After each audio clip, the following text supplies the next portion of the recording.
All right, guys. Welcome back to episode of Bodies and Wicks. My name is Tyler, and I am here right now on a live trade. Um, and just because I want to walk you through what I found interesting about this trade using Wyckoff Method. So let me take you to the chart. Hold on, let me looks like the browser here is not exactly how I want it in my OBS software. I just kind of threw this together, so bear with me here, people. Get the browser in here. Anyways, hope everybody had a good 4th of July weekend. Alright, so it looks like I got the browser going. Alright, so zoom out of this really quick. So anyways, I am in GBPUSD right now, right? The reason I am in GBPUSD is because I take a look out of all this, right? Let's go back to the 4-hour chart. And this is the chart I had put together, okay? So, what I see here, right, and especially if I keep zooming out and I keep, taking a look at this chart, it definitely seems like we're in some kind of trading range, right? Right, and we're getting toward the end of it, right? It seems like there was maybe a little bit of a uptrend for a little bit, then we got a little bit near toward a downtrend, and this is since the beginning of June into the July, and now ever since, well, this dumb thing, and ever since this past week, it kind of seems like we had this right here is what caught my attention. Well, let me see if I can't this this candle right here, right? This big old candle caught my attention. I think Wyckoff would have called it. I'm not for sure exactly what he would have called it. I think obstruction. Forget the exact words. I've been watching so many things lately. Um, uh, but it was basically something to be noticed. It seemed like we were kind of in this downtrend, and then all of a sudden we kind of hit this, and it kind of jumped back up, right? And so I started taking a closer look at it, and it made me think that that was probably a stop of the downtrend, right? And that was a stop of the downtrend.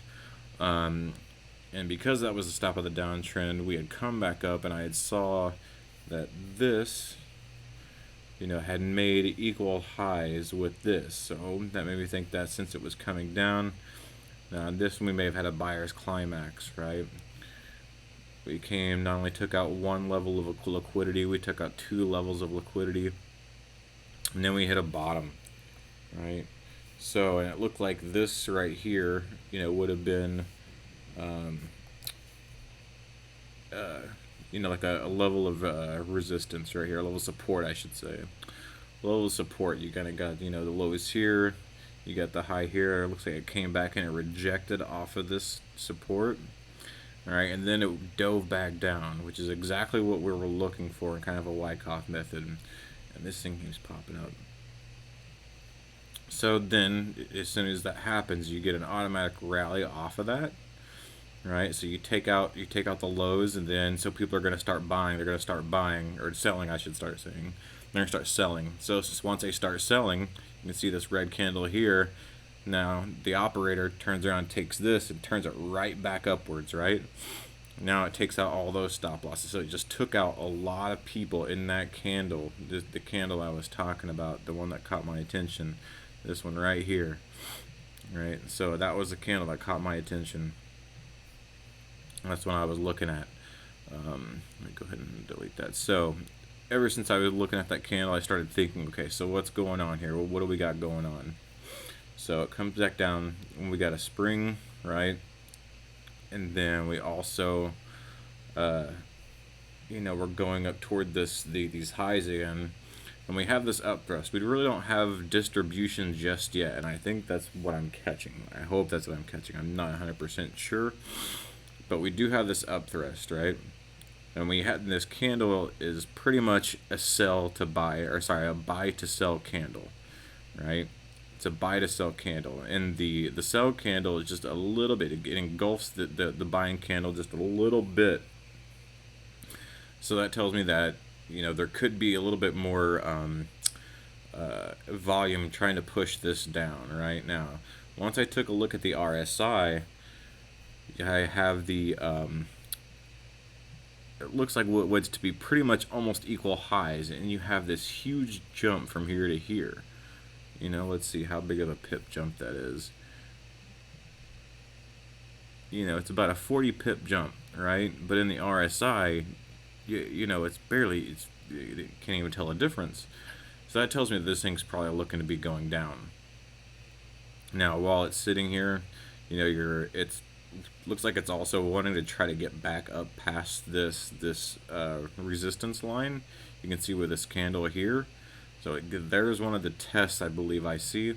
So I thought, okay, well, here's the institutional candle, the buy to sell, the test, right? It could be unloading some positions in there. So now once I take a little bit closer look, I'm thinking, you know what, this is probably the institutional candle. And because it is the institutional candle, I'm going to set my entry there. Right, and once I get a little bit of a closer look from the 4 hour to the 1 hour, and this is something else I found interesting too down here. Now that I've gotten to the 1 hour, you see this huge amount of volume right here, right? This huge volume, and there's no candle. There's no candle whatsoever. So it just tells me that there's a lot of buyers, but the sellers, the buyers are absorbing all the sellers. So there's it seems like there's a lot of selling power in here too. Right, if there's no candle, but there's so many buyers, right? Because usually you want to see the volume kind of go down, right? If you want to see that kind of drop, and you do see the volume kind of trend off a little bit through here, except for this one part, which was also interesting to me. So it told me that institutional candle, which now that we're in the 1 hour instead of the 4 hour, it's broken up into 4 candles, right? It's not one large candle. But they always tell you to look for the last candle before the big drop down. Well, it just so happens it's equal to, which is this candle here, right? That candle, that's the last candle. Let me try to get this up.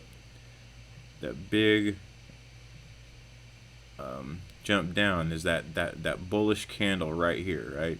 So that's the last buy to sell candle, and that sell candle is very much so engulfs the candle, almost both the candles before that. So that just tells me that there's a lot of momentum going downwards. Now the thing is that it didn't take off automatically. So because it didn't take off automatically, I was thinking, okay, so there's probably a lot of positions, in the beginning of this candle that they're wanting to unload, right? And this is Sunday night, by the way, Sunday night, June 5th or July 5th. And this is what I was looking at yesterday when I was looking at the charts, and I thought that this might happen. So I set my entry. Unfortunately, I missed it. I was doing something, I forgot what it was, but I missed the entry because if you look closely, that entry right here, okay, so if you go to this candle to where it opens, see the O is 1.24884, right? And this high in this candle right here, let me see here, is a 1.24897. So it just entered the body of this candle before it got rejected. And as soon as I saw that, I knew. I was like, okay, this has to be it. This is the institutional candle that we're always talking about, in Wyckoff Method. So I went ahead and jumped in. So I jumped in a little late. Here is my entry right here. Let's see here what it was. My entry was 1.24853. That was my entry. I have two entries actually. I forgot what the second one is. It's a little bit ahead of that one. But I have my first take profit at 1.24500, so somewhere, I want to say around here. Yep, somewhere around here. Um, I thought that was a good first take profit. After that, I'm going to set my stop loss to set even. And this thing, geez. Uh, and then I'm going to see if I can't bring it all the way down to the bottom here, right? Because down here, it looks like we should have another sell to buy candle, right? Or see, as you can see here, we have. I'm probably gonna have to pull this up a little bit. I don't think it's gonna be able to reach all the way down here. It might. Who knows? But this was actually this is the candles that already took out the stop losses. From the resistance. So I don't think it's gonna reach all the way down here. I think it could reach here though, because this does look like, it's another sell to buy candle. The only thing is, the only I don't like about this is that this does not automatically come out and engulf. And so that's one of the reasons I don't like it. However, as you can see, there is a huge area of imbalance, right? So you can see that right here in this candle, right? There is a huge imbalance area that it should come to. So I may not get the entire 226 pips out of this GBPUSD, but let me see. Oh, damn, I always hate it when it moves. I wish I should have just locked it in place. Go ahead and redo that. I'm gonna grab this. I'm gonna see what it would be if I just came right to the middle of here. I would still get a good about 146, 147 pips. Right now the ratio I had set was 10 to 1. I mean, even coming to this ratio, being halfway through this imbalance zone, it's still 7 to 1 ratio. Right now my stop loss is set at 21 pips, and that's a pretty, to me, that's a great stop loss. This is actually one of the first trades I've ever made on my own, using the Wyckoff method and using smart money. So far it's playing around in that area, but so far I'm in profit. And I figured it would do this. Almost every trade I see, you don't see it automatically, just bounce right out. I mean, you hope it does. Eventually it does. It kind of plays around this area for a little bit, and then it'll just kind of take off. So, but if you look at, this is the 1 hour chart, and it's already been going for a couple hours. This trade has. But if you look at the 4 hour chart, it looks a lot better. If you, it's just a wick. And that's what we usually see whenever we see those entries that we want. We want those wick entries, and so far that's what I've got. I've got a wick entry. So I'm pretty happy about that.